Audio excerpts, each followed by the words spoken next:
Bismillahirrahmanirrahim, viewers. You're welcome back to our program on benevolent economics. In the previous episode, we discussed the principles and the basic ideas on which Islamic economics rests. In this episode, we plan to give you a more detailed description of the principles, of what aspects or matters that are discussed that need to be understood to use Islamic economics.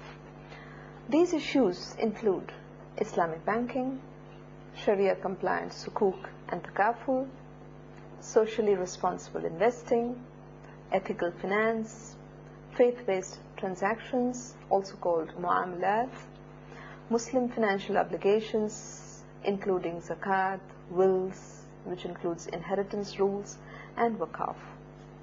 La riba principles rest on a system which does not include interest, also commonly called interest-free economics. There's discussion, there's ideas regarding use of a Islamic currency, commonly called Islamic gold dinar. We shall also be briefly talking about that.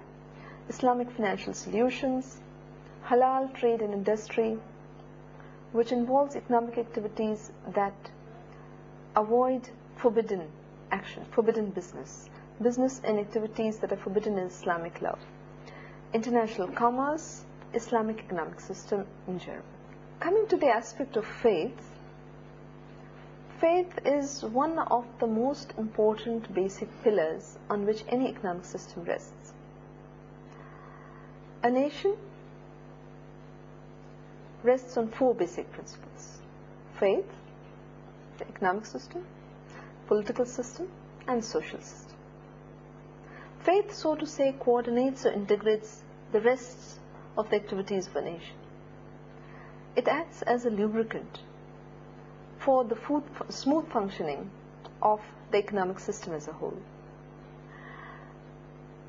Its impact on the rest of society and human welfare can better be understood probably with these three cases.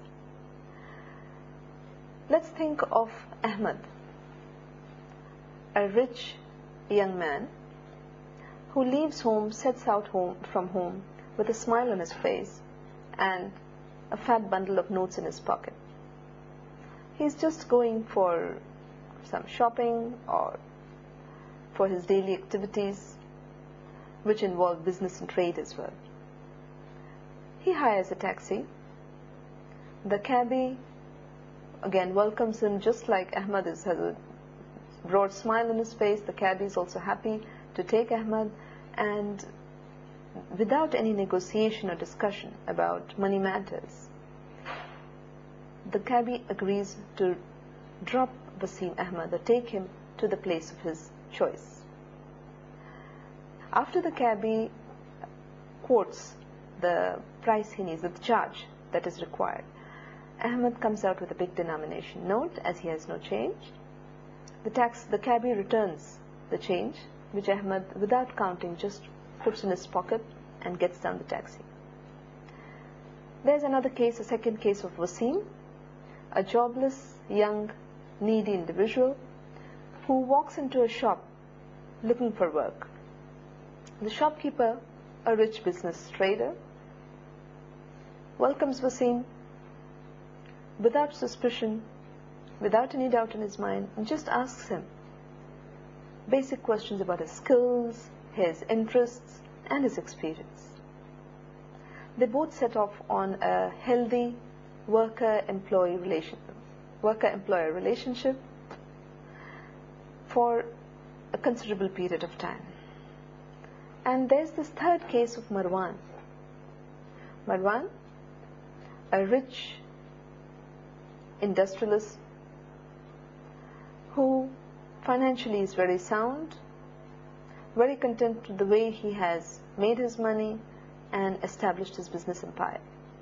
But personally, individually, socially, I leave you to decide. Marwan, accompanied by 2 bodyguards, leaves the bank with a bag of notes, bag of bank notes, cash, He hurriedly gets into a taxi, his heart full of suspicion, his eyes looking for anybody who could attack him or steal the bag from him. He quickly rushes into his house. When he reaches home, shoves the bag of notes in his safe and quickly hides the key while his family is away, outdoors. Marwan has been compelled by his own children and wife to distribute and divide and decide who gets what share of his property. So he does feel a little insecure about how his family would treat him if his money is finished. At the same time, he is leading a life of fear, suspicion, insecurities, although he is one of the richest men probably in that country. Soon we hear the news of Marwan's death at the hands of his own wife, who also happens to be the beneficiary of his life insurance policy. What do we understand? What do we learn from this? The first two cases of Ahmad and Wasim are obviously in a setup, in a background of faith, the rest on sound moral values, a sound economic system where there's mutual trust, where there's conviction. It does not necessarily have to involve all people with a highly religious or a very pious bent of mind, but definitely a trust in Allah, a submission, the will of Allah. That's what is required. Marwan, as we can see, is living, and his family is living, in a world based on materialism, based on concerns where each person wants to get the biggest share of a property, where each person is interested only in his own gain, in self-interest, in his personal gain. This is a very self-centered kind of setup, which is not unheard of. A lot of us, we all, we see it on a regular basis. We experience it in our daily lives. We see more and more families today living and operating in this kind of setup, where people are more preoccupied with material considerations, with worldly possessions, with gaining what's best for themselves, with self-interest. Undesirable as it may be, it's a fact of our life. It's something we experience, we face, we see all around us, most of the time. Sound faith plays a very important role in the growth of a social economic system. These three cases highlight this very point. Faith can be an elusive concept. It's a broad term, and it can mean different things to different people. But what it definitely is not is very restricted, narrow, and religious view of life. Something that cannot be applied, something that's not practical, something that doesn't relate to a common individual. Human beings are full of weaknesses, a fact which is highlighted in the Quran, it's mentioned in the Hadith, and because of these weaknesses and failures of human behavior, of human dispositions, Allah has warned man. Allah has sent different prophets, messengers, and pious people from time to time to guide, to caution. He has sent various signs, various symptoms, with warnings not to tread paths where man subjugates himself to his weaknesses, but to come out of this and to live a full life where you promote your own interest at the same time bearing in mind and considering the interest of others. Faith, in fact, means conviction, full, complete, undivided trust in moral values. Faith has little scope for skepticism or debate. Discussion, yes, but meaningless debate, doubt, and arguments are not to be entertained. human values based on ethics and morality must be pragmatic and versatile. They must be capable of absorbing differences in nationality, language, points of view, differences of opinion. But the basic trust, the basic convictions, the basic moral values that we should ascribe, that we should stick to as per any sound religion or principles must not be lost sight of. So the parameters or the broad framework of morality, of social and ethical norms, of spiritual values must not be lost perspective. The social and moral norms along with the religious values, that's what makes up faith, and that's what makes up the framework for the operation, for the essential functioning of any economic structure. How do we know this? How can we prove this? Look at the collapse of communism as a political and social system, as a political, social and economic system. Communism failed, and as we can all see, it failed miserably in a number of countries. It's not only the Soviet Union, it's not only USSR that broke up, or disintegrated, fell apart, but a number of East European countries that were based on communism, Poland, Hungary, Bulgaria, they came across a series of sequential disintegration for the failure of the communist system. Why? Why did an economic and political system that had gained such strength? There was talk of the two worlds, capitalism led by USA and communism led by USSR. Why did such an important social and economic bloc disintegrate?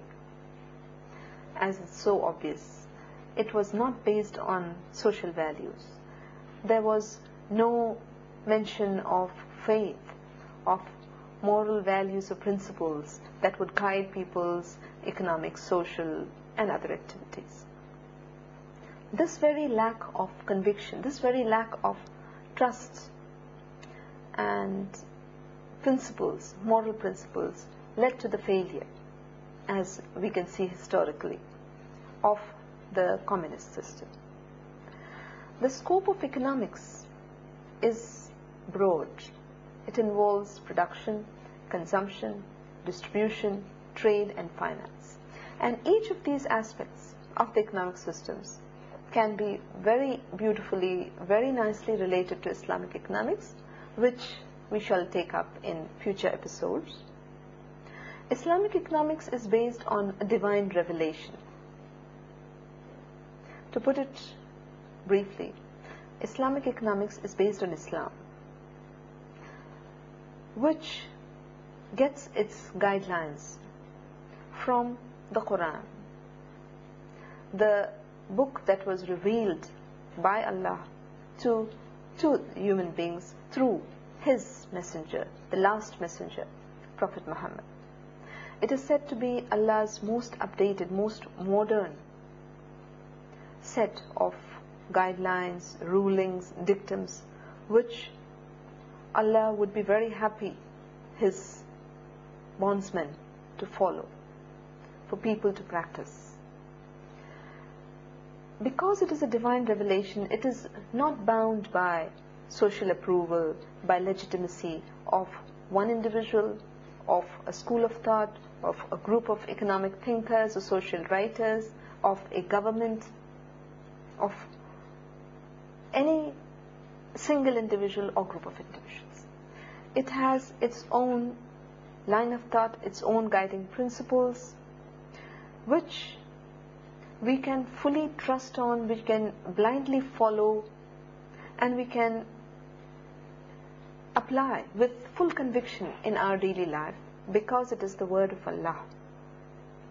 So to be able to practice it, to be able to apply it in our daily lives, we have to come back to our belief in Tawheed, the oneness of God, and in the fact that man must submit to the will of Allah. For those of us who lack this trust, who have some kind of hesitation, who have any kind of inhibitions in belief in the submission of the will of Allah or in the oneness of God, cannot fully comprehend, cannot probably understand or realize the importance and significance of the principles involved in Islamic economics.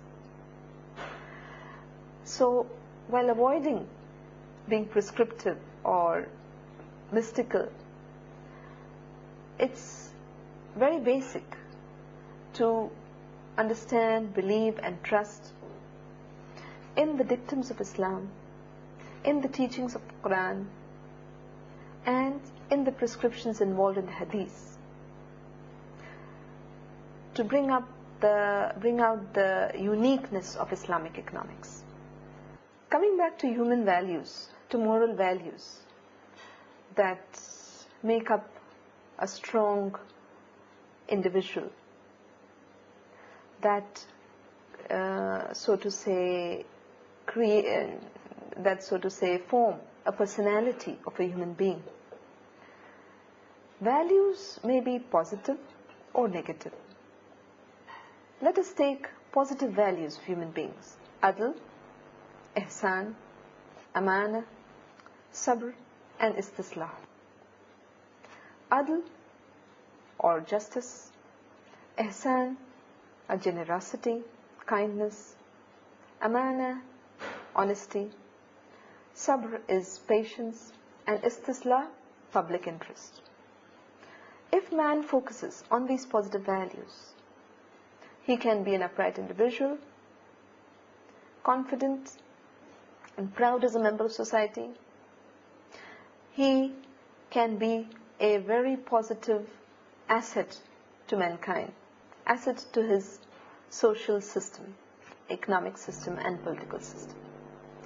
Negative values, on the other hand, include zulm, bukhl, hirs and israf. Zulm, as we all understand, is tyranny, atrocities.